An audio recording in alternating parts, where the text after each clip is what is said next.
দেশে যখন বিপিএল নিয়ে ব্যস্ততার তুঙ্গে, ঠিক তখনই অস্ট্রেলিয়ার মাটিতে নিজের জাত চেনালেন Bangladesh leg spinner Rishad Hossain. Big Bash লিগে হবার্ট হারিকেন্সের হয়ে পার্থ স্কার্সের বিপক্ষে দুর্দান্ত পারফরমেন্স উপহার দিয়েছেন তিনি। এই ম্যাচে 4 ওভার বল করে রিশাদ খরচ করেছেন মাত্র 33 রান এবং তুলে নিয়েছেন গুরুত্বপূর্ণ 3টি উইকেট। পার্থের শক্তিশালী ব্যাটিং লাইন আপের বিপক্ষে নিয়ন্ত্রিত লাইন লেন্থ আর ভেরিয়েশনে একের পর এক সাফল্য এনে দেন তিনি।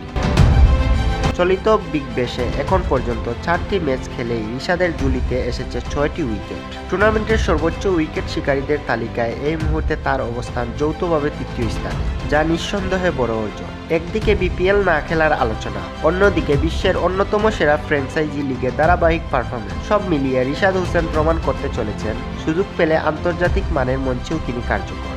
বাংলাদেশি সমর্থকদের জন্য একটি নিঃসন্দেহে স্বস্তির খবর, কারণ সামনে আসছে বড় আন্তর্জাতিক আসর, আর তার আগে বিগ ব্যাশে এমন পারফরমেন্স রিশাদের আত্মবিশ্বাস যেমন বাড়াবে, তেমনি বাড়বে বাংলাদেশ দলের প্রত্যাশা।